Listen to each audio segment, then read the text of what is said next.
Hello ಕರ್ನಾಟಕದ ಸ್ಪರ್ಧಾರ್ಥಿಗಳಿಗೆ ನಮಸ್ಕಾರಗಳು. ಇವತ್ತು ನಾವು ಕರ್ನಾಟಕ PSIನ 2019ರ ಓಲ್ಡ್ ಕ್ವಶನ್ ಪೇಪರ್ನ ಡಿಸ್ಕಸ್ ಮಾಡೋಣ. ಹೊಸ ಬಂದಿರೋರು ಚಾನಲ್ಗೆ ಸಬ್ಸ್ಕ್ರೈಬ್ ಮಾಡಿಕೊಳ್ಳಿ ಮತ್ತು ಕೊನೆವರೆಗೂ ನೋಡಿ. ಮತ್ತು ಡಿಸ್ಕ್ರಿಪ್ಷನಲ್ಲಿ ಇರತಕ್ಕಂಥ ನಮ್ಮ ಚಾನಲ್ನ ಇನ್ಸ್ಟಾಗ್ರಾಮ್, ಟೆಲಿಗ್ರಾಮ್, ಫೇಸ್ಬುಕ್ ಥ್ರೆಡ್ಸ್ ಕೂಡ ಫಾಲೋ ಮಾಡಿಕೊಡ್ರಿ. ಮೋಸ್ಟ್ ಇಂಪಾರ್ಟೆಂಟ್ ಮತ್ತು ರಿಪೀಟ್ ಆಗೋ ಕ್ವಶನ್ಸ್ ಇರ್ತವೆ. ಮೊದಲನೇ ಪ್ರಶ್ನೆ, ಶಂಕರಾಚಾರ್ಯರು ಜನಪ್ರಿಯಗೊಳಿಸಿದಂತಹ ತತ್ವಜ್ಞಾನ ಯಾವುದಾಗಿದೆ ಅಂತ ಕೇಳಿದರೆ ಕೆಳಗಿನವುಗಳಲ್ಲಿ ಅಥವಾ ಶಂಕರಾಚಾರ್ಯರು ಪ್ರತಿಪಾದಿಸಿದ ತತ್ವ ಅಂದರೆ ಆಪ್ಷನ್ ಬಿ ಕರೆಕ್ಟ್ ಆಗುತ್ತಿಲ್ಲ. ಅದ್ವೈತ ಸಿದ್ಧಾಂತವನ್ನು ಶಂಕರಾಚಾರ್ಯರು ಜನಪ್ರಿಯಗೊಳಿಸಿದರು. ನೆಕ್ಸ್ಟ್, ಇಲ್ಲಿ ಶಂಕರಾಚಾರ್ಯರು ಜನಿಸಿದಂಥ ವರ್ಷ ಬಂದು ಕ್ರಿಸ್ತಶಕ 788 ಆಗಿದೆ. ಮತ್ತು ಶಂಕರಾಚಾರ್ಯರು ಜನಿಸಿದಂಥ ಸ್ಥಳ ಕೇರಳದ ಕಾಲಡಿಯಲ್ಲಿ. ಮತ್ತು ಶಂಕರಾಚಾರ್ಯರು ನಿಧನ ಹೊಂದಿದಂತಹ ಸ್ಥಳ ಕೇದಾರ್ನಾಥ್, ಉತ್ತರಾಖಂಡದಲ್ಲಿರ್ತಕ್ಕಂಥ ಕೇದಾರ್ನಾಥ್ನಲ್ಲಿ. ನೆನ್ಪಿಟ್ಕೊಳ್ರಿ ಶಂಕರಾಚಾರ್ಯರ ಬಗ್ಗೆ. ನೆಕ್ಸ್ಟ್,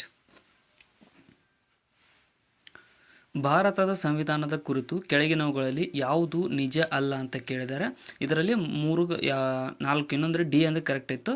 ಇದರಲ್ಲಿ ತಪ್ಪಾಗಿರೋದನ್ನು ಗುರುತಿಸಿ ಅಂತ ಕೇಳಿದರೆ ಇಲ್ಲಿ ಸರಿಯಾದ ಉತ್ತರ ಆಪ್ಷನ್ ಸಿ ನೋಡಿ. ಸಂವಿಧಾನ ರಚನಾ ಸಭೆಯು 1949 ಅಕ್ಟೋಬರ್ 26ರಂದು ಸಂವಿಧಾನವನ್ನು ಅಂಗೀಕರಿಸಿತು ಅನ್ನೋದು ತಪ್ಪಾಗಿದೆ. ಅಂಗೀಕರಿಸಲಿಲ್ಲ. ಏನಾಗಿತ್ತು ಅಂದರೆ ಭಾರತ ಸಂವಿಧಾನ ಅಂಗೀಕಾರವಾದದ್ದು 1949 ನವೆಂಬರ್ 26ರಂದು. ಮತ್ತು ಭಾರತ ಸಂವಿಧಾನದ ದಿನ ಅಂತ ನವೆಂಬರ್ 26ರನ್ನು ನಾವು ಪ್ರತಿ ವರ್ಷ ಆಚರಿಸುತ್ತಾ ಬರುತ್ತಿದ್ದೇವೆ. ಭಾರತ ಸಂವಿಧಾನ ಜಾರಿಯಾದ ವರ್ಷ 1950 ಜನವರಿ 26 ಆಗಿದೆ. ನೆಕ್ಸ್ಟ್, ಈ ಕೆಳಗಿನವುಗಳಲ್ಲಿ ಭಾರತೀಯ ಸಂವಿಧಾನದಿಂದ ಖಾತರಿಗೊಂಡ ಯಾವ ಮೂಲಭೂತ ಹಕ್ಕಿನ ಕಾರಣದಿಂದಾಗಿ ಅನುದಾನರಹಿತ ಅಲ್ಪಸಂಖ್ಯಾತ ಸಂಸ್ಥೆಗಳು ಶಿಕ್ಷಣ ಹಕ್ಕು ಅಂದರೆ RTI ಸಮಿತಿಯಿಂದ ಹೊರಗುಳಿದಿದೆ ಅಂತ ಕೇಳಿದರೆ ಇಲ್ಲಿ ಸರಿಯಾದಂಥ ಉತ್ತರ ಆಪ್ಷನ್ ಡಿ ನೋಡಿ. 30 ಕ್ಲಾಸ್ 1ನೇ ವಿಧಿಯಡಿಯಲ್ಲಿ ಶಿಕ್ಷಣದ ಹಕ್ಕು ಅಥವಾ RTI ಸಮಿತಿಯಿಂದ ಅತಿ ಪರಿಮಿತಿಯಿಂದ ಹೊರಗುಳಿದಿದೆ. ನೆಕ್ಸ್ಟ್, ಭಾರತ ಸಂವಿಧಾನದ ಅಲ್ಪಸಂಖ್ಯಾತರಿಗೆ ಸಂಬಂಧಿಸಿದ ವಿಧಿಗಳು ಅಂದರೆ 29 ಮತ್ತು 30 ವಿಧಿಗಳು ಸಂಬಂಧಿಸಿವೆ. ಮತ್ತು ಸಂವಿಧಾನದ 29ನೇ ವಿಧಿಯಲ್ಲಿ ಧಾರ್ಮಿಕ ಮತ್ತು ಭಾಷಾ ಅಲ್ಪಸಂಖ್ಯಾತರ ಬಗ್ಗೆ ತಿಳಿಸಿಕೊಡಲಾಗುತ್ತದೆ. ಇನ್ನೂ ಯಾರು ಸಬ್ಸ್ಕ್ರೈಬ್ ಮಾಡಿಲ್ಲ ಅಂದರೆ ಸಬ್ಸ್ಕ್ರೈಬ್ ಮಾಡಿಕೊಡ್ರಿ. ನೆಕ್ಸ್ಟ್, ಸಂವಿಧಾನವನ್ನು ಅಂತಿಮಗೊಳಿಸಲು ಸಂವಿಧಾನ ರಚನಾ ಸಭೆಗೆ ಎಷ್ಟು ಕಾಲ ಹಿಡಿಯಿತು ಅಂತ ಕೇಳಿದ್ದಾರೆ.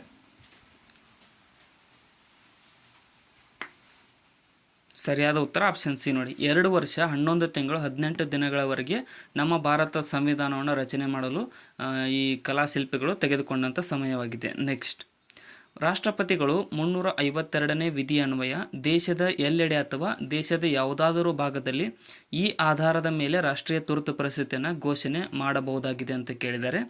ಇಲ್ಲಿ ಸರಿಯಾದಂಥ ಉತ್ತರ ಆಪ್ಷನ್ ಡಿ ನೋಡಿ. ಎ ಮತ್ತು ಬಿ ಎರಡು ಅಂದರೆ ಬಾಹ್ಯ ಆಕ್ರಮಣ ಮತ್ತು ಸಶಸ್ತ್ರ ದಂಗೆ ನಡೆದಾಗ 352ನೇ ವಿಧಿಯನ್ನು ಚಲಾಯಿಸಿ ನಮ್ಮ ದೇಶದಲ್ಲಿ ತುರ್ತು ಪರಿಸ್ಥಿತಿಯನ್ನು ಘೋಷಣೆ ಮಾಡಬಹುದಾಗಿದೆ. ನೆಕ್ಸ್ಟ್, ಸಂವಿಧಾನದ 352ನೇ ವಿಧಿ ರಾಷ್ಟ್ರೀಯ ತುರ್ತು ಪರಿಸ್ಥಿತಿಗೆ ಸಂಬಂಧಪಟ್ಟಿದೆ. ಮತ್ತು 356ನೇ ವಿಧಿ ರಾಜ್ಯ ತುರ್ತು ಪರಿಸ್ಥಿತಿ ಮತ್ತು 360ನೇ ವಿಧಿ ಹಣಕಾಸು ತುರ್ತು ಪರಿಸ್ಥಿತಿಗಳಿಗೆ ಸಂಬಂಧ ಹೊಂದಿವೆ. ನೆಕ್ಸ್ಟ್,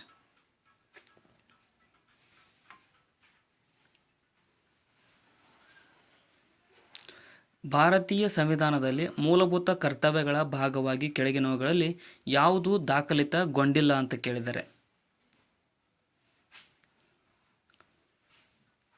ಸರಿಯಾದಂತಹ ಉತ್ತರ ಆಪ್ಷನ್ ಡಿ ಆಗುತ್ತೆ ನೋಡಿ. ರಾಷ್ಟ್ರೀಯ ಮಹತ್ವದ ಕ್ಷಣಗಳು ಮತ್ತು ಸ್ಥಳಗಳು ಮತ್ತು ವಾಸ್ತುಗಳನ್ನು ಕಾಪಾಡುವುದು ಮತ್ತು ಮೂಲಭೂತ ಕರ್ತವ್ಯಗಳ ಭಾಗವಾಗಿ ದಾಖಲಿತಗೊಂಡಿಲ್ಲ. ನೆಕ್ಸ್ಟ್, ಮಿಕ್ಕಿದ 3 ಇದ್ದಾವೆ, ಪಾಸ್ ಮಾಡ್ಕೊಂಡು ಓದ್ಕೊಡ್ರಿ. 3 ಸಂವಿಧಾನದ 4A ಭಾಗದಲ್ಲಿ 11 ಮೂಲಭೂತ ಕರ್ತವ್ಯಗಳನ್ನು ಅಳವಡಿಸಲಾಗಿದೆ. ಮತ್ತು ಸಂವಿಧಾನದ 51A ವಿಧಿಯಲ್ಲಿ ಮೂಲಭೂತ ಕರ್ತವ್ಯಗಳನ್ನು ನಮ್ಮ ಭಾರತ ಸಂವಿಧಾನಕ್ಕೆ ಅಳವಡಿಸಲಾಗಿದೆ. ಇದು 1976 42ನೇ ತಿದ್ದುಪಡಿ ಮೂಲಕ ಅಳವಡಿಸಲಾಗಿದೆ ಕರ್ತವ್ಯಗಳನ್ನು. ನೆಕ್ಸ್ಟ್, ಭಾರತೀಯ ಸಂವಿಧಾನದ ಪ್ರಕಾರ ರಾಜ್ಯಸಭೆಯ ಪದನಿಮಿತ್ತ ಸಭಾಧ್ಯಕ್ಷರು ಯಾರಾಗಿರುತ್ತಾರೆ.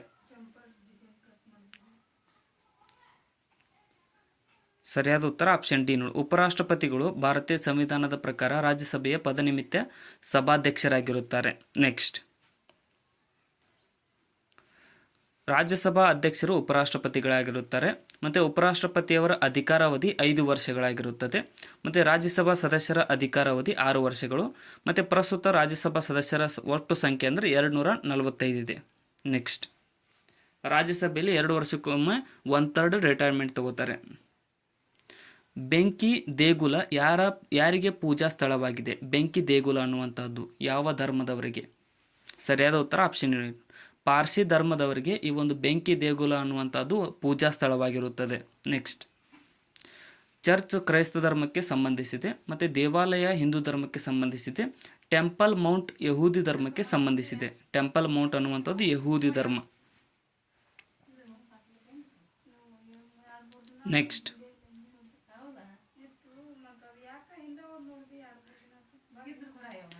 ಪುಷ್ಪಕಣಿವೆಯ ರಾಷ್ಟ್ರೀಯ ಉದ್ಯಾನವನವು ಈ ಕೆಳಗಿನ ಯಾವ ರಾಜ್ಯದಲ್ಲಿ ಕಂಡುಬರುತ್ತದೆ?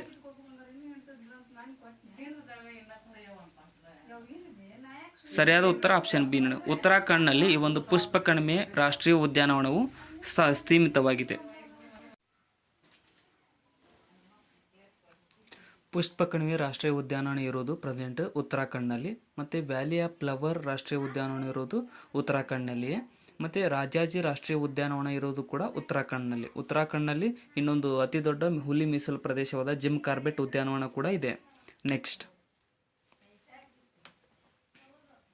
ರೈನ್ ನದಿಯು ಈ ದೇಶದ ಮೂಲಕ ಹರಿಯುವುದಿಲ್ಲ ಅಂತ ಕೇಳಿದರೆ ಕೆಳಗಿನ ಯಾವ ದೇಶದ ಮೂಲಕ ರೈನ್ ನದಿ ಹರಿಯುವುದಿಲ್ಲ ಅಂತ ಅಂದರೆ ಇಲ್ಲಿ ಸರಿಯಾದ ಉತ್ತರ ಆಪ್ಷನ್ ಡಿ ನೋಡಿ, ಪೋಲೆಂಡ್ ದೇಶದ ಮೂಲಕ ರೈನ್ ನದಿ ಹರಿಯುವುದಿಲ್ಲ. ನೆದರ್ಲ್ಯಾಂಡ್, ಫ್ರಾನ್ಸ್, ಸ್ವಿಟ್ಜರ್ಲ್ಯಾಂಡ್ ಮೂಲಕ ರೈನ್ ನದಿ ಹರಿಯುತ್ತದೆ.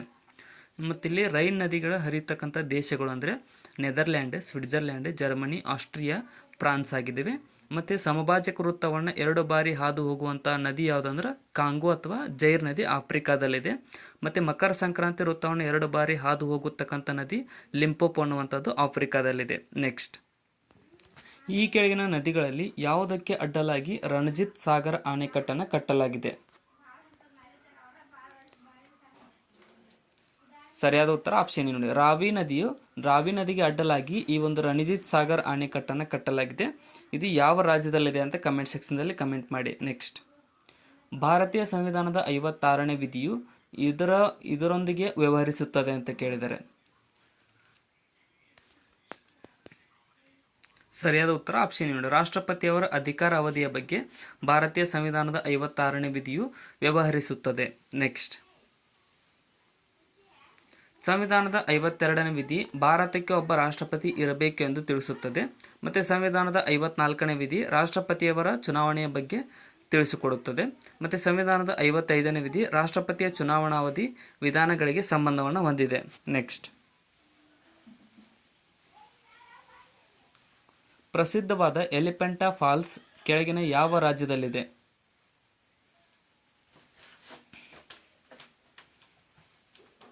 ಸರಿಯಾದ ಉತ್ತರ ಆಪ್ಷನ್ ಬಿ ನೋಡಿ, ಮೇಘಾಲಯದಲ್ಲಿ ಈ ಒಂದು ಪ್ರಸಿದ್ಧವಾದಂಥ ಎಲಿಫೆಂಟಾ ಫಾಲ್ಸ್ ಇದೆ. ನೆಕ್ಸ್ಟ್, ಈ ಕೆಳಗಿನವುಗಳಲ್ಲಿ ಯಾರು ಭಾರತೀಯ ನವೋದಯದ ಜನಕ ಎಂದು ಕರೆಯಲ್ಪಡುತ್ತಾರೆ?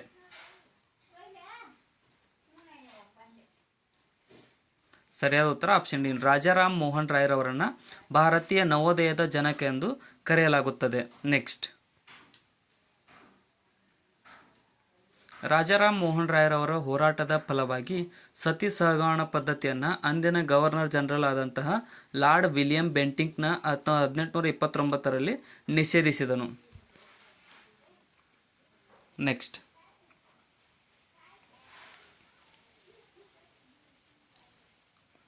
ಅನಿಯಂತ್ರಿತ ಲೇಖನಿಯು ಕಾರ್ಯನಿರ್ವಹಿಸುತ್ತದೆ, ಆದರೆ ನಾಶಪಡಿಸುವುದಕ್ಕಾಗಿ ಈ ಪ್ರಸಿದ್ಧ ಉಲ್ಲೇಖನ ಈ ಕೆಳಗಿನವುಗಳಲ್ಲಿ ಯಾರು ಹೆಸರಾಗಿದ್ದರು?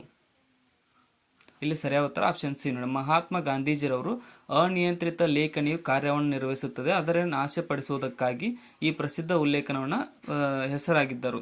ಮಹಾತ್ಮ ಗಾಂಧೀಜಿರವರು 1915 ಜನವರಿ 9ರಂದು ದಕ್ಷಿಣ ಆಫ್ರಿಕಾದಿಂದ ಭಾರತಕ್ಕೆ ಬಂದರು. ಮತ್ತು ಜನವರಿ 9 ಪ್ರತಿ ವರ್ಷ 2023ರಂದು ಪ್ರವಾಸಿ ಭಾರತೀಯ ದಿನವೆಂದು ನಾವು ಕರೆಯುತ್ತೇವೆ. ನೆಕ್ಸ್ಟ್,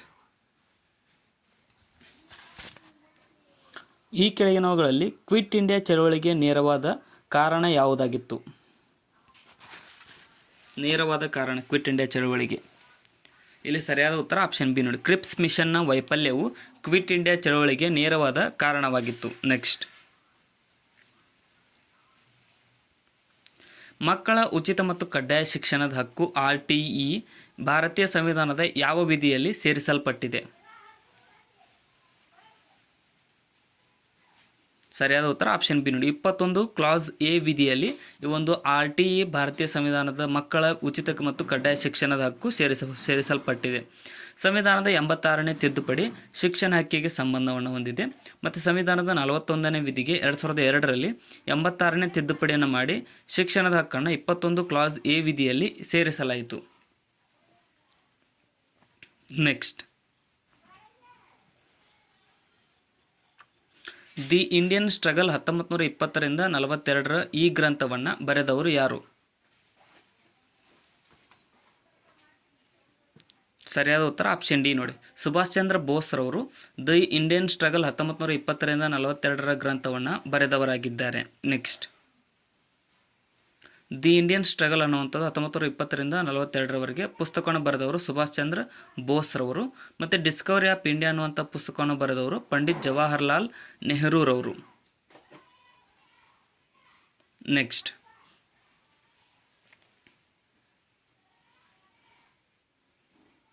ಹಣ್ಣುಗಳನ್ನು ಕೃತಕವಾಗಿ ಪಕ್ವಗೊಳಿಸಲು ಉಪಯೋಗಿಸುವ ಅನಿಲ ಯಾವುದು?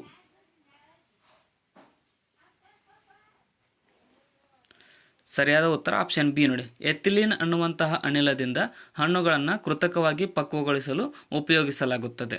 ನೆಕ್ಸ್ಟ್, 18 ಕ್ಯಾರೆಟ್ ಗೋಲ್ಡ್ ಚಿನ್ನ ಇದಾಗಿದೆ ಅಂತ ಕೇಳಿದ್ದಾರೆ. 24 ಕ್ಯಾರೆಟ್ ಅಂತಾರೆ. 18 ಕ್ಯಾರೆಟ್ ಅಂದರೆ ಏನಾಗಿರುತ್ತದೆ? ಸರಿಯಾದ ಉತ್ತರ ಆಪ್ಷನ್ ಡಿ ನೋಡಿ. 75% ಚಿನ್ನ ಮತ್ತು 25% ಕಾಪರ್ ಅಥವಾ ಅಶುದ್ಧತೆಯಿಂದ ಕೂಡಿರುತ್ತದೆ 18 ಕ್ಯಾರೆಟ್ ಗೋಲ್ಡ್ ಅನ್ನುವಂಥದ್ದು. ಅತಿ ಶುದ್ಧ ಚಿನ್ನ ಅನ್ನುವಂಥದ್ದು 24 ಕ್ಯಾರೆಟ್. ಮತ್ತು ಆಭರಣಗಳನ್ನು ತಯಾರಿಸಲು ಚಿನ್ನದಲ್ಲಿ ತಾಮ್ರವನ್ನು ಬೆರೆಸುತ್ತಾರೆ. ಮತ್ತು ಚಿನ್ನದ ಪರಿಶುದ್ಧತೆಯನ್ನು ಅಳೆಯತಕ್ಕಂಥ ಸಾಧನ ಕ್ಯಾರೆಟ್ ಆಗಿದೆ. 24 ಕ್ಯಾರೆಟ್ ಅಂದರೆ ಅದೊಂದು ಸ್ವಲ್ಪ ಮೆದುವಾಗಿರುತ್ತೆ ಜಾಸ್ತಿ. ಯಾವ ಬಂಗಾರ ಅದು 24 ಕ್ಯಾರೆಟ್ ಇರಲ್ಲ, ಅದರೊಳಗಡೆ ಇರುತ್ತೆ. ನೆಕ್ಸ್ಟ್, ಹಿಂಬದಿಯ ನೋಟಕ್ಕಾಗಿ ಮೋಟಾರು ಸವಾರರು ಉಪಯೋಗಿಸುವುದು ಯಾವ ದರ್ಪಣವನ್ನು ಅಂತ ಕೇಳಿದರೆ? ಸರಿಯಾದ ಉತ್ತರ ಆಪ್ಷನ್ ಬಿ ನೋಡಿ. ಪೀನ ದರ್ಪಣವನ್ನು ಹಿಂಬದಿಯ ನೋಟಕ್ಕಾಗಿ ಮೋಟಾರು ಸವಾರರು ಉಪಯೋಗಿಸುತ್ತಾರೆ. ನೆಕ್ಸ್ಟ್, ಕೆಳಗಿನವುಗಳಲ್ಲಿ ಯಾವುದನ್ನು ಪರಮಾಣುವಿನ ನ್ಯೂಕ್ಲಿಯಸ್ ಹೊಂದಿರುತ್ತದೆ?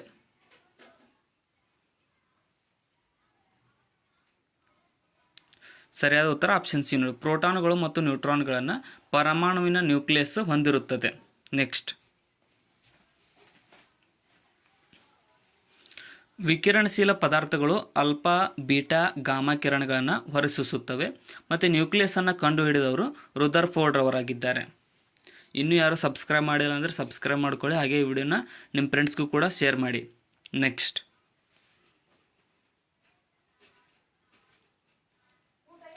ಸ್ಕರ್ವಿ ಕಾಯಿಲೆಯು ಯಾವ ಜೀವಸತ್ವದ ಕೊರತೆಗೆ ಕಾರಣವಾಗಿರುತ್ತದೆ?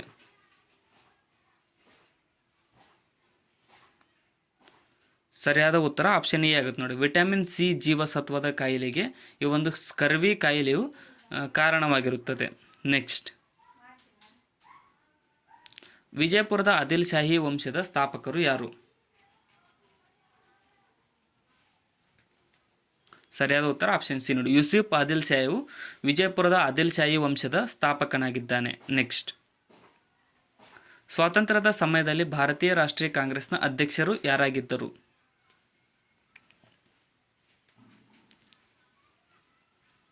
ಸರಿಯಾದ ಉತ್ತರ ಆಪ್ಷನ್ ಎ ನೋಡಿ. JB ಕೃಪಲಾನಿರವರು ಸ್ವಾತಂತ್ರ್ಯದ ಸಮಯದಲ್ಲಿ ಭಾರತೀಯ ರಾಷ್ಟ್ರೀಯ ಕಾಂಗ್ರೆಸ್ನ ಅಧ್ಯಕ್ಷರಾಗಿದ್ದರು. ನೆಕ್ಸ್ಟ್, ಭಾರತೀಯ ರಾಷ್ಟ್ರೀಯ ಕಾಂಗ್ರೆಸ್ ಸ್ಥಾಪನೆಯಾದಂಥ ವರ್ಷ 1885ರಲ್ಲಿ. ಮತ್ತು ಭಾರತೀಯ ರಾಷ್ಟ್ರೀಯ ಕಾಂಗ್ರೆಸ್ನ ಸ್ಥಾಪಕರು A.O. ಹ್ಯೂಮ್ರವರಾಗಿದ್ದಾರೆ. ಮತ್ತು ಭಾರತೀಯ ರಾಷ್ಟ್ರೀಯ ಕಾಂಗ್ರೆಸ್ ಸ್ಥಾಪನೆಯ ಸಮಯದಲ್ಲಿದ್ದ ವೈಸ್ರಾಯ್ ಯಾರಂತಂದ್ರೆ ಲಾರ್ಡ್ ಡಫರಿನ್ ರವರು. ನೆಕ್ಸ್ಟ್,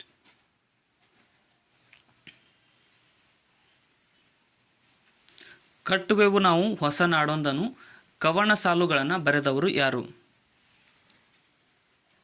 ಈ ಕವನ ಸಾಲುಗಳನ್ನು ಬರೆದವರು ಯಾರು ಅಂತ ಅಂದರೆ ಸರಿಯಾದ ಉತ್ತರ ಆಪ್ಷನ್ ಡಿ ನೋಡಿ. ಗೋಪಾಲಕೃಷ್ಣ ಅಡಿಗರ್ ಅವರು ಕಟ್ಟುವೆವು ನಾನು ಹೊಸ ನಾಡೊಂದನು ಅನ್ನುವಂಥ ಕವನ ಸಾಲುಗಳನ್ನು ಬರೆದಿದ್ದಾರೆ. ನೆಕ್ಸ್ಟ್, ಶ್ರೇಷ್ಠ ದೊರೆ ಕೃಷ್ಣದೇವರಾಯ ವಿಜಯನಗರ ಸಾಮ್ರಾಜ್ಯವನ್ನು ಆಳಿದ ಕಾಲ ಯಾವುದು ಅಂತ ಕೇಳಿದ್ದಾರೆ. ಸರಿಯಾದ ಉತ್ತರ ಆಪ್ಷನ್ ಸಿ ನೋಡಿ. 1510ರಿಂದ 1530ರವರೆಗೆ ಶ್ರೇಷ್ಠ ದೊರೆಯಾದಂಥ ಶ್ರೀಕೃಷ್ಣ ದೇವರಾಯನು ವಿಜಯನಗರ ಸಾಮ್ರಾಜ್ಯವನ್ನು ಆಳಿದನು. ನೆಕ್ಸ್ಟ್, ಕರ್ನಾಟಕದಲ್ಲಿರುವ ಹುಲಿ ಮೀಸಲು ಅರಣ್ಯಗಳು ಎಷ್ಟು? ಸರಿಯಾದ ಉತ್ತರ ಆಪ್ಷನ್ ಡಿ ನೋಡಿ. ಕರ್ನಾಟಕದಲ್ಲಿ ಟೋಟಲ್ 5 ಹುಲಿ ಮೀಸಲು ಅರಣ್ಯಗಳಿವೆ. ನೆಕ್ಸ್ಟ್, ಮಣ್ಣು ಹಂಚಿಕೊಂಡ ಪ್ರದೇಶದ ಆಧಾರದ ಮೇಲೆ ಕರ್ನಾಟಕದಲ್ಲಿ ವಿಸ್ತಾರವಾಗಿ ಹರಡಿರುವ ಮಣ್ಣು ಯಾವುದು? ಸರಿಯಾದ ಉತ್ತರ ಆಪ್ಷನ್ ಬಿ ನೋಡಿ. ಕೆಂಪು ಮಣ್ಣು ಕರ್ನಾಟಕದಲ್ಲಿ ಅತಿ ಹೆಚ್ಚು ವಿಸ್ತಾರವಾಗಿ ಹರಡಿರತಕ್ಕಂಥ ಮಣ್ಣಾಗಿದೆ. ನೆಕ್ಸ್ಟ್, ಮಣ್ಣಿನಲ್ಲಿ ಕಂಡುಬರ್ತಕ್ಕಂಥ ಆಮ್ಲ ಅಂದರೆ ಹ್ಯೂಮಿಕ್ ಆಮ್ಲವಾಗಿದೆ. ಮತ್ತು ಮಣ್ಣಿನ ಬಗ್ಗೆ ಅಧ್ಯಯನ ಮಾಡುವ ಶಾಸ್ತ್ರ ಪೆಡಾಲಜಿ ಅಂತ ಕರಿತೀವಿ. ವಿಶ್ವ ಮಣ್ಣಿನ ದಿನವನ್ನು ನಾವು ಡಿಸೆಂಬರ್ 5ರಂದು ಆಚರಿಸಲಾಗುತ್ತದೆ. ನೆಕ್ಸ್ಟ್,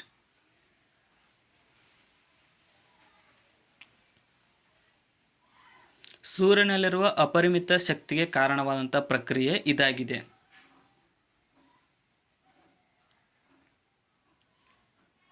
ಸರಿಯಾದ ಉತ್ತರ ಆಪ್ಷನ್ ಸಿ ನೋಡಿ. ನ್ಯೂಕ್ಲಿಯರ್ ಸಂಯೋಗವು ಸೂರ್ಯನಲ್ಲಿರುವ ಅಪರಿಮಿತ ಶಕ್ತಿಗೆ ಕಾರಣವಾದ ಪ್ರಕ್ರಿಯೆಯಾಗಿದೆ. ನೆಕ್ಸ್ಟ್, ಕರ್ನಾಟಕ ರಾಜ್ಯದ ಅತ್ಯಂತ ಎತ್ತರದ ಶಿಖರ ಯಾವುದು?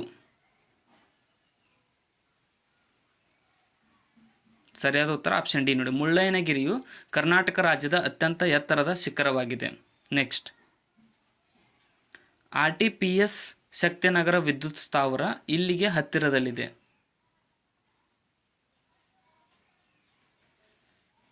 ಸರಿಯಾದ ಉತ್ತರ ಆಪ್ಷನ್ ಸಿ ನೋಡಿ. ರಾಯಚೂರಿಗೆ ಈ ಒಂದು RTPS ಶಕ್ತಿನಗರ ವಿದ್ಯುತ್ ಸ್ಥಾವರ ಹತ್ತಿರವಾಗಿದೆ. ನೆಕ್ಸ್ಟ್, ಧ್ರುವೀಕರಣ ಅಥವಾ ಪೊಲರೈಡ್ ಅಂತ ಕರಿತೀವಲ್ಲ, ಗಾಜನ್ನು ಬಿಸಿಲು ಗಾಜನ್ನಾಗಿ ಉಪಯೋಗಿಸುತ್ತಾರೆ, ಏಕೆಂದರೆ?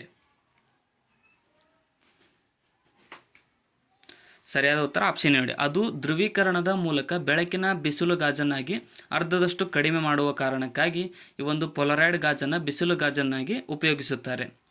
ಶಹತೂತ್ ಸಾಲುಗಳು ಕೆಳಗಿನವುಗಳಲ್ಲಿ ಯಾವ ಪ್ರಾಣಿಯ ಉಣ್ಣೆಯಿಂದ ಮಾಡಲ್ಪಟ್ಟಿವೆ? ಶಹತೂಷ್. ಇಲ್ಲಿ ಸರಿಯಾದ ಉತ್ತರ ಆಪ್ಷನ್ ಏನು, ಟಿಬೆಟಿಯನ್ ಜಿಂಕೆಯ ಒಂದು ಉಣ್ಣೆಯಿಂದ ಈ ಒಂದು ಶಹತೂಷ್ ಶಾಲುಗಳನ್ನು ಮಾಡಲಾಗುತ್ತದೆ. ನೆಕ್ಸ್ಟ್, ಪ್ರತಿ ವರ್ಷ ಜನವರಿ 12 ಡ್ಯಾಶ್ ರವರ ಜನ್ಮ ದಿನಾಚರಣೆ ಗುರುತಿಗಾಗಿ ರಾಷ್ಟ್ರೀಯ ಯುವ ದಿನವೆಂದು ಆಚರಿಸಲಾಗುತ್ತದೆ. ಸರಿಯಾದ ಉತ್ತರ ಆಪ್ಷನ್ ಬಿ ನೋಡಿ. ಸ್ವಾಮಿ ವಿವೇಕಾನಂದರ ಜನ್ಮದಿನದ ಆಚರಣೆಯಾಗಿ ಜನವರಿ 12 ರಾಷ್ಟ್ರೀಯ ಯುವ ದಿನ ಎಂದು ಪ್ರತಿ ವರ್ಷ ಆಚರಿಸಲಾಗುತ್ತದೆ.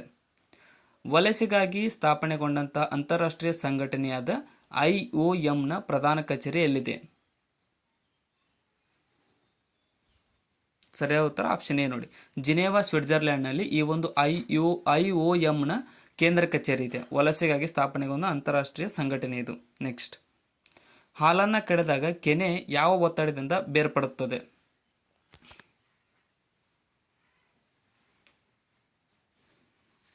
ಸರಿಯಾದ ಉತ್ತರ ಆಪ್ಷನ್ ಬಿ ನೋಡಿ.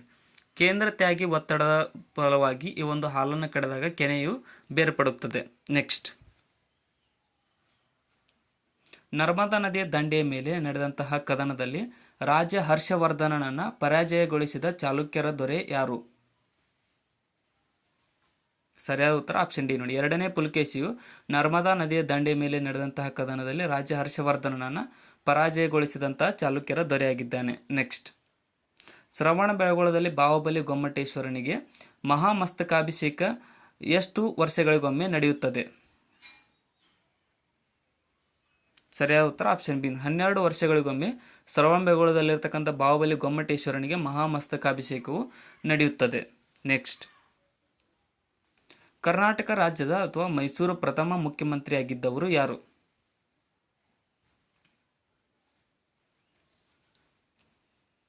ಸರಿಯಾದ ಉತ್ತರ ಆಪ್ಷನ್ ಸಿ ನೋಡಿ.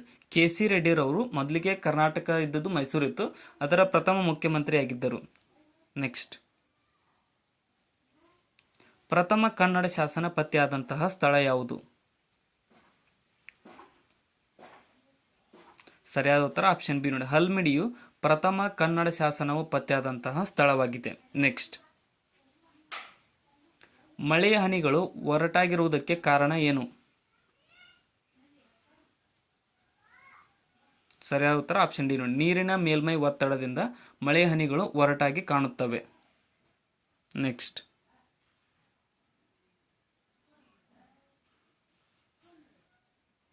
ಸದ್ಯಕ್ಕೆ ದೇಶದ ಅತಿದೊಡ್ಡ ಚಿನ್ನ ಗಣಿಗಾರಿಕೆ ಕಂಪನಿ ಇರುವುದು ಎಲ್ಲಿ?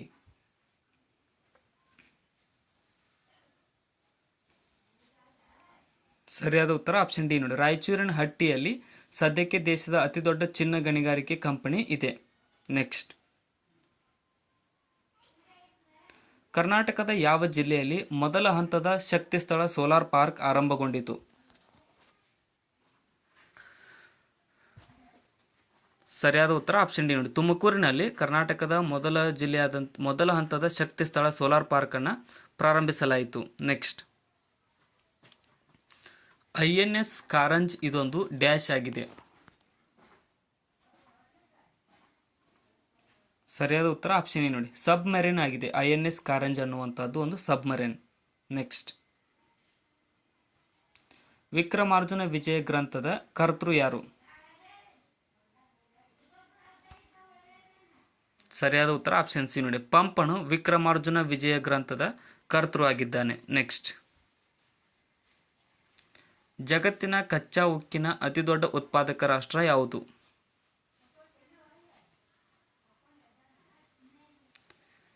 ಸರಿಯಾದ ಉತ್ತರ ಆಪ್ಷನ್ ಡಿ ನೋಡಿ, ಚೀನಾವು ಜಗತ್ತಿನ ಕಚ್ಚಾ ಉಕ್ಕಿನ ಅತಿದೊಡ್ಡ ಉತ್ಪಾದಕ ರಾಷ್ಟ್ರವಾಗಿದೆ.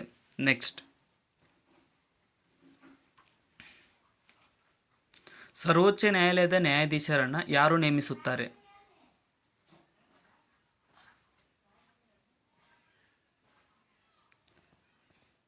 ಸರಿಯಾದ ಉತ್ತರ ಆಪ್ಷನ್ ಸಿ ನೋಡಿ, ರಾಷ್ಟ್ರಪತಿಯವರು ಸರ್ವೋಚ್ಚ ನ್ಯಾಯಾಲಯದ ನ್ಯಾಯಾಧೀಶರನ್ನು ನೇಮಿಸುತ್ತಾರೆ.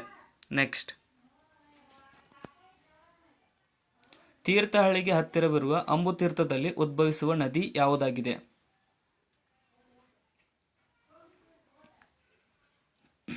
ಸರಿಯಾದ ಉತ್ತರ ಆಪ್ಷನ್ ಡಿ ಆಗುತ್ತೆ ನೋಡಿ, ಶರಾವತಿ ನದಿಯು ತೀರ್ಥಹಳ್ಳಿಗೆ ಹತ್ತಿರವಿರುವ ಅಂಬುತೀರ್ಥದಲ್ಲಿ ಉದ್ಭವಿಸುವ ನದಿಯಾಗಿದೆ. ನೆಕ್ಸ್ಟ್, ವಾತಾವರಣದ ಒತ್ತಡವನ್ನು ಅಳೆಯಲು ಉಪಯೋಗಿಸುವ ಸಾಧನದ ಹೆಸರೇನು?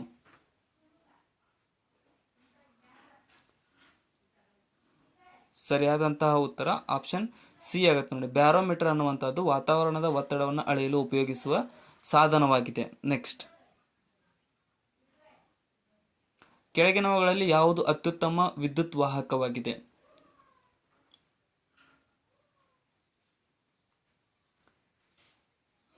ಸರಿಯಾದ ಉತ್ತರ ಆಪ್ಷನ್ ಸಿ ನೋಡಿ, ಸಮುದ್ರದ ನೀರು ಅತ್ಯುತ್ತಮ ವಿದ್ಯುತ್ ವಾಹಕವಾಗಿದೆ. ನೆಕ್ಸ್ಟ್,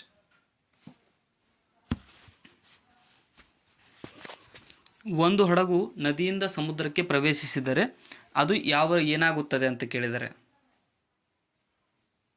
ನದಿಯಿಂದ ಸಮುದ್ರಕ್ಕೆ ಸಡನ್ ಆಗಿ ಹೋದಾಗ ಇಲ್ಲಿ ಸರಿಯಾದ ಉತ್ತರ ಆಪ್ಷನ್ ಡಿ, ಅದು ಎತ್ತರಕ್ಕೆ ಇರುತ್ತದೆ. ಅಂದರೆ ಸಮುದ್ರ ಜಾಸ್ತಿ ತೇಲಿಸುತ್ತೆ, ಡೆನ್ಸಿಟಿ ಜಾಸ್ತಿ ಇರೋ ಕಾರಣ ಮನುಷ್ಯನ ಅಥವಾ ಹಡಗನ್ನು ಜಾಸ್ತಿ ಮೇಲಕ್ಕೆ ಒಯ್ಯುತ್ತೆ. ಭಾರತೀಯ ಸಂವಿಧಾನದ ಈ ಭಾಗದ ಮೂಲಭೂತ ಕರ್ತವ್ಯಗಳನ್ನು ಒಳಗೊಂಡಿರುತ್ತದೆ. ಸರಿಯಾದ ಉತ್ತರ ಆಪ್ಷನ್ ಬಿ ನೋಡಿ, 4A ಭಾಗವು ಭಾರತೀಯ ಸಂವಿಧಾನದ ಮೂಲಭೂತ ಕರ್ತವ್ಯಗಳನ್ನು ಹೆಚ್ಚಿಗೆ ಒಳಗೊಂಡಿದೆ, ಅಂದರೆ ಸಂಪೂರ್ಣವಾಗಿ ಒಳಗೊಂಡಿದೆ. ನೆಕ್ಸ್ಟ್, ಬೇರೆ ಸದಸ್ಯರಿಗೆ ಮಾತನಾಡಲು ಅವಕಾಶ ನೀಡುವುದಕ್ಕಾಗಿ ಸದನದಲ್ಲಿ ಮಾತನಾಡುತ್ತಿದ್ದ ಒಬ್ಬ ಸದಸ್ಯರಿಗೆ ಸ್ಪೀಕರ್ ಮಾತನಾಡುವುದನ್ನು ನಿಲ್ಲಿಸುವಂತೆ ಸೂಚಿಸಲಾಗಿದೆ. ಇದಕ್ಕೆ ಏನೆಂದು ಕರೆಯುತ್ತಾರೆ ಅಂತ ಕೇಳಿದ್ದಾರೆ. ಸರಿಯಾದ ಉತ್ತರ ಆಪ್ಷನ್ ನೋಡಿ, ಸದನ ಶರಣಾಗತಿ ಅಂತ ಕರೀತಾರೆ. ಈಲ್ಡಿಂಗ್ ದ ಫ್ಲೋರ್ ಅಂತ ಸ್ಪೀಕರ್ ಅವರು ಒಬ್ಬ ವ್ಯಕ್ತಿ ಜಾಸ್ತಿ ಹೊತ್ತು ಮಾತನಾಡ್ತಾ ಇದ್ರೆ ಅವನಿಗೆ ನೀ ಮಾತನಾಡೋದನ್ನು ನಿಲ್ಲಿಸಪ್ಪ ಅಂತೇಳಿ ಈ ಒಂದು ಆಜ್ಞೆಯನ್ನು ನೀಡುತ್ತಾರೆ, ಸದನ ಶರಣಾಗತಿ. ನೆಕ್ಸ್ಟ್, ಭಾರತೀಯ ಸಂವಿಧಾನದಲ್ಲಿ ಮೂಲಭೂತ ಎಷ್ಟು ವಿಧಿಗಳಿವೆ? ಮೂಲಭೂತ ವಿಧಿಗಳು ಎಷ್ಟಿದಾವೆ ಅಂತ ಕೇಳಿದ್ದಾರೆ. ಮೂಲತಃ ಇಲ್ಲಿ ಸರಿಯಾದ ಉತ್ತರ ಆಪ್ಷನ್ ಬಿ ನೋಡಿ, 395 ವಿಧಿಗಳು ಇದ್ದವು ಭಾರತೀಯ ಸಂವಿಧಾನದಲ್ಲಿ. ಮೂಲತಃ ಅಂದರೆ ಸ್ಥಾಪನೆಯಾದಂಥ ಸಮಯದಲ್ಲಿ. ಭಾರತದ ರಾಜ್ಯಾಧ್ಯಯದ ಅಧಿಕಾರಿ ಮತ್ತು ಆಡಿಟರ್ ಜನರಲ್ರ ಅಧಿಕಾರಾವಧಿ ಎಷ್ಟು ಅಂತ ಕೇಳಿದ್ದಾರೆ. ಸರಿಯಾದ ಉತ್ತರ ಆಪ್ಷನ್ ಸಿ ನೋಡಿ, 6 ವರ್ಷಗಳವರೆಗೆ ಭಾರತದ ರಾಜ್ಯಾಧ್ಯಯದ ಅಧಿಕಾರಿ ಮತ್ತು ಆಡಿಟರ್ ಜನರಲ್ ಅವರ ಅಧಿಕಾರಾವಧಿ ಇರುತ್ತದೆ. ನೆಕ್ಸ್ಟ್, ರಾಜ ರವಿವರ್ಮ ಭಾರತದ ಪ್ರಖ್ಯಾತ ಡ್ಯಾಶ್ ಆಗಿದ್ದರು. ಸರಿಯಾದ ಉತ್ತರ ಆಪ್ಷನ್ ನೋಡಿ, ಅವರೊಬ್ಬರು ವರ್ಣಚಿತ್ರಗಾರರಾಗಿದ್ದರು ರಾಜ ರವಿವರ್ಮರು ಭಾರತದ. ನೆಕ್ಸ್ಟ್, ಈ ದಿನವನ್ನು ರಾಷ್ಟ್ರೀಯ ಮತದಾರರ ದಿನವೆಂದು ಆಚರಿಸಲಾಗುತ್ತದೆ.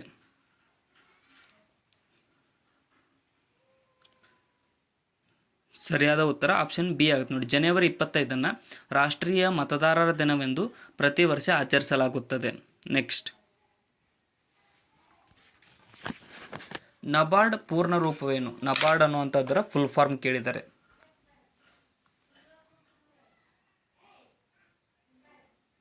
ಸರಿಯಾದ ಉತ್ತರ ಆಪ್ಷನ್ ಬಿ ನೋಡಿ. National bank for agricultural and rural development ಅನ್ನುವಂಥದ್ದು ನಬಾರ್ಡ್ನ ಪೂರ್ಣ ಹೆಸರಾಗಿದೆ ಅಥವಾ ಪೂರ್ಣ ರೂಪವಾಗಿದೆ. ನೆಕ್ಸ್ಟ್, ಈ ಕೆಳಗಿನವರಲ್ಲಿ ಇಲ್ಬರ್ಟ್ ಬಿಲ್ ವಿವಾದಕ್ಕೆ ಸಂಬಂಧಿಸಿದ ವೈಸ್ರಾಯ್ ಯಾರು? Ilbert bill. ಸರಿಯಾದ ಉತ್ತರ ಆಪ್ಷನ್ ಬಿ ನೋಡಿ. ಲಾರ್ಡ್ ರಿಪ್ಪನ್ನು ಈ ಒಂದು ಇಲ್ಬರ್ಟ್ ಬಿಲ್ ವಿವಾದಕ್ಕೆ ಸಂಬಂಧಿಸಿದ ವೈಸ್ರಾಯ್ ಆಗಿದ್ದಾನೆ. ನೆಕ್ಸ್ಟ್, ಪ್ರತಿ ವರ್ಷ ಈ ದಿನವನ್ನು ರಾಷ್ಟ್ರೀಯ ಕ್ರೀಡಾ ದಿನವೆಂದು ಆಚರಿಸಲಾಗುತ್ತದೆ.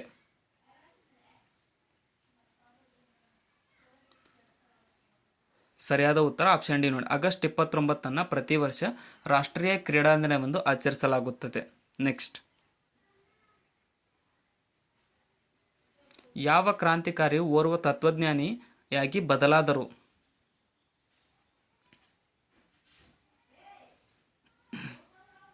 ಸರಿಯಾದ ಉತ್ತರ ಆಪ್ಷನ್ ಎ ನೋಡಿ. ಅರಬಿಂದೋ ಘೋಷ್ ರವರು ಓರ್ವ ತತ್ವಜ್ಞಾನಿಯಾಗಿ ಬದಲಾದರು, ಕ್ರಾಂತಿಕಾರಿಯಾಗಿದ್ದರು ಮೊದಲಿಗೆ. ನೆಕ್ಸ್ಟ್, ಡ್ಯಾಶ್ ಅನ್ನು ಅನೇಕ ವೇಳೆ ಭಾರತದ ಪ್ರಥಮ ಸ್ವಾತಂತ್ರ್ಯ ಸಂಗ್ರಾಮ ಎಂದು ಉಲ್ಲೇಖಿಸಲಾಗುತ್ತದೆ. ಬ್ರಿಟಿಷರು ದಂಗೆ ಅಂತ ಕರೆದ್ರು, ನಾವು ಪ್ರಥಮ ಸ್ವಾತಂತ್ರ್ಯ ಸಂಗ್ರಾಮ ಅಂತ ಕರೆದುಕೊಂಡೆವು. ಇಲ್ಲಿ ಸರಿಯಾದಂಥ ಉತ್ತರ ಆಪ್ಷನ್ ಸಿ ಆಗುತ್ತೆ ನೋಡಿ. 1857 ದಂಗೆಯನ್ನು ಭಾರತದ ಪ್ರಥಮ ಸ್ವಾತಂತ್ರ್ಯ ಸಂಗ್ರಾಮ ಎಂದು ಉಲ್ಲೇಖಿಸಲಾಗುತ್ತದೆ. ನೆಕ್ಸ್ಟ್, 1922 ಫೆಬ್ರವರಿ 5 ನಡೆದಂತಹ ಚೌರಿ ಚೌರ ಘಟನೆಯ ನಡೆದ ಸ್ಥಳ ಈಗ ಡ್ಯಾಶ್ ಜಿಲ್ಲೆಯಲ್ಲಿದೆ. ಸರಿಯಾದ ಉತ್ತರ ಆಪ್ಷನ್ ಬಿ ನೋಡಿ. ಗೋರಖ್ಪುರ ಜಿಲ್ಲೆಯಲ್ಲಿದೆ. 1922 ಫೆಬ್ರವರಿ 5 ನಡೆದಂತಹ ಚೌರಿ ಚೌರ ಘಟನೆಯು ಗೋರಖ್ಪುರ ಜಿಲ್ಲೆಯಲ್ಲಿದೆ. ನೆಕ್ಸ್ಟ್, ಈ ಕೆಳಗಿನವರುಗಳಲ್ಲಿ ಗಡಿನಾಡ ಗಾಂಧಿ ಎಂದು ಜನಪ್ರಿಯರಾದವರು ಯಾರು?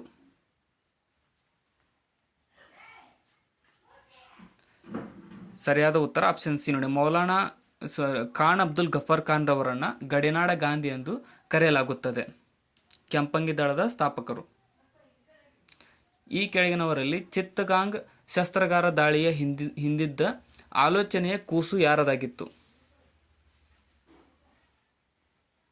ಸರಿಯಾದ ಉತ್ತರ ಆಪ್ಷನ್ ಡಿ ನೋಡಿ. ಸೂರ್ಯಸೇನ್ ರವರದ್ದು ಈ ಚಿತ್ತಗಾಂಗ್ ಶಸ್ತ್ರಾಗಾರ ದಾಳಿಯ ಹಿಂದಿದ್ದ ಆಲೋಚನೆಯ ಕೂಸಾಗಿತ್ತು. ನೆಕ್ಸ್ಟ್, ಭಾರತೀಯ ಸಂವಿಧಾನದ ಭಾಗ 2 ಯಾವುದರೊಂದಿಗೆ ವ್ಯವಹರಿಸುತ್ತದೆ?